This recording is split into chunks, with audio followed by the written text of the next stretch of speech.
Good evening, Facebook fam. This is Devon Carter from CarTek Consulting. We are a cybersecurity consulting firm. CarTek is short for Carter Technologies.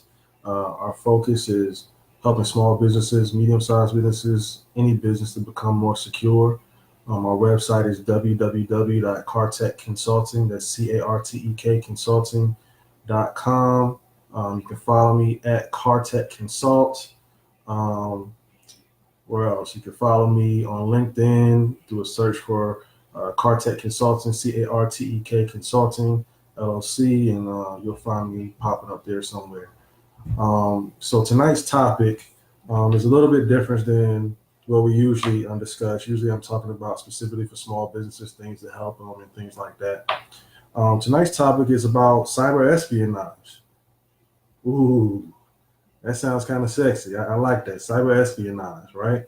So there was a recent story that came out in Bloomberg News, all right, about how China was actually infiltrated the supply chain.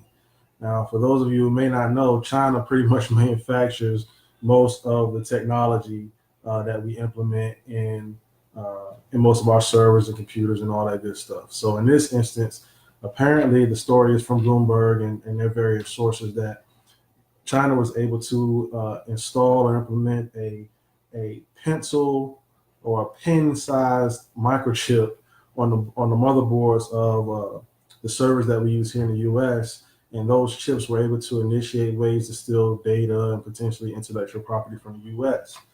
Now, this is not anything new from a cyber espionage perspective. China's been stealing intellectual property from the U.S. for years, and I know what I'm talking about. People may have some political or think this is going in a political direction, and it's not. I have no desire to go there. But what I did want to just talk about, just pretty much let people know what's going on in the realm of our intellectual property. So basically, for years, if you didn't know, China has been stealing our IP. They've been doing it primarily through software attacks, primarily through getting access via hacking our networks, hacking our systems, and so on and so forth, traditional hacks, if you will. Also, they've been doing things like uh, uh, infiltrating businesses through actually placing people there. I mean, they've been doing all kinds of things. There's actually a story from where I'm located, right in North Carolina, where they kind of, I don't want to say they were fully responsible for the demise of Nortel, but they certainly helped push them over the precipice and ended up closing. And basically, what happened was they were able to infiltrate Nortel, able to steal the plans for all their network switches and network gear that Nortel. And for those of you who don't know, Nortel was like the Cisco back in the day. Nortel, everybody used Nortel switches for the networks, for routers and things like that. What China was able to do was steal the plans for the switches, start reproducing them for cheaper in China, and boom, there you go. They're able to sell them for much cheaper because guess what? They didn't have to invest in research and development anymore. They were able to just strictly go straight to market based off the plans that they had stolen. There's also a case where they stole intellectual property from Cisco systems. In fact, as the story goes, they actually copied the documents to the point to where they had the exact same typos, right? So they didn't even fix the typos that were in the documents that they're stealing. So it's been going on for a long time. It's been very, very widespread and pervasive, traditionally, or I shouldn't say traditionally, but just going on for a long time. The interesting thing here is that this is the first noted attack where they actually infiltrated the supply chain, right? We hadn't really seen that before. As I mentioned, typically they hack in, find a vulnerable server or a vulnerable website or something like that and attack. This time they actually embedded something in the supply chain. And this has been a fear going on, a fear of the US's for quite some time. They've always wondered if this happens, what will we do? And the question is, or the answer to that question is, I have no idea.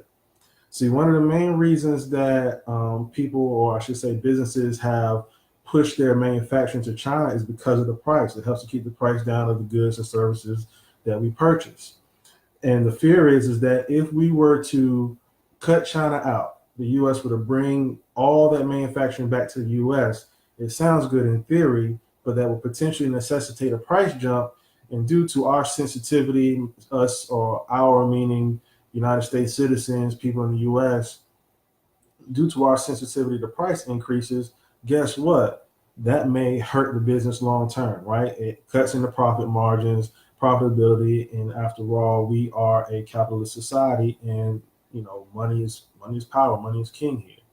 So that kind of raises the bar, or it really puts us in a situation where, okay, well, what do we do, or what's going to happen? Now, the interesting thing that I saw today was kind of a story in response to this. I believe it's on TechCrunch, TechCrunch.com. There was kind of a response article where Homeland Security actually came out and said that it's not true. One of the people who they said was impacted by this new hack from China, or this new infiltration from China, was Apple. And so Apple is also saying that this is not true, this never happened. And so we typically don't see responses from the government like this, where they come out and outright say, oh, this never happened, nothing to see here. That kind of the little conspiracy theorist in me kind of perks up and say, they don't typically respond to stuff like this when they know it's not true. They kind of like to let people chase their tails, so to speak. So the fact that they're actually responding to this story is kind of making me feel like maybe this story has legs. And not to mention Bloomberg News, very reputable. They're not releasing this information just on a whim. They probably have some pretty solid sources. So what does this mean for us long term, right? When we start talking about protecting our intellectual property, when we start talking about ensuring that we are not having our IP stolen, because many people will tell you, people who do research and things like that, that the theft of intellectual property by China from other countries is literally a part of their economy. That's part of the reason why China gets ahead. Now, obviously, very smart people over there, I'm sure they can create some things of their own. But if you think about it, if they no longer have to invest in R&D, the research and everything behind it, in order to get a leg up on competition, which is what the United States is to China, then guess what? They're going to do it. It just makes sense, right?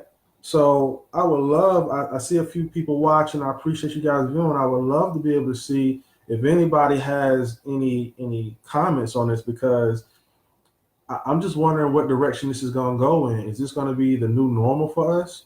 Because as I said before, we've always been getting hacked. Our intellectual property has always been stolen by not just China, but other countries as well, though China is probably one of the biggest perpetrators of these criminal acts. How do we handle this? How do we move forward with this? How does this affect small businesses? Because ultimately, when you think about it, this is not just an issue for the government or for companies as large as Apple and things like that. The theft of intellectual property by not just China, but other countries is a huge problem in the United States. Most small businesses do not have the security pieces in place, the security teams, the technology, the know-how, the acumen, and all that good stuff. Most of that stuff is not in place in a way that will allow them to protect themselves. And so when you have companies that are, developing these new ideas, these new products, new services, and all this good stuff, then they are prime targets. So we need to think about this not just from the government side or the large corporation side, but also on the small business side. What can we do to protect ourselves? Do we start making decisions to say, hey, you know what? We are only going to buy products and services made in the U.S. when it comes to our computers and technologies and things like that. That sounds good in theory, but that may end up limiting our options, right? It may shut us off from what would be considered some of the best technologies, right? Are we going to just say, you know what? It is what it is. They're going to steal it regardless, and do we give up? Now, I hope the latter isn't the answer. I hope that we will continue to work to secure ourselves. I think what needs to happen is there needs to be more transparency in the supply chain process, right? So there needs to be, now, luckily, I say luckily, The way this chip was found was, I believe they were doing some testing.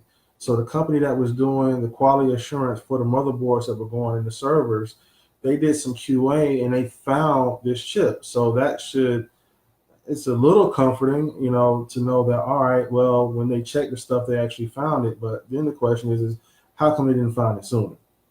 All right.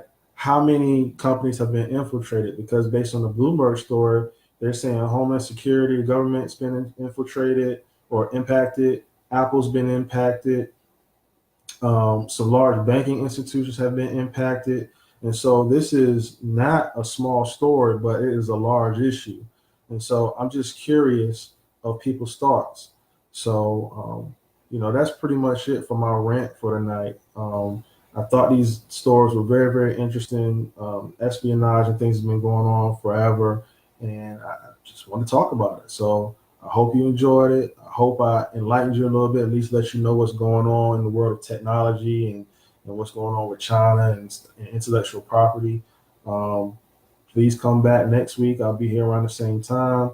Again, this is Devon Carter from CarTek Consulting. You can visit my website, www.cartekconsulting.com. That's CARTEK consulting.com. I appreciate you guys viewing, and please share. Please like the videos. And also hit me up if you have some topics that want to be discussed.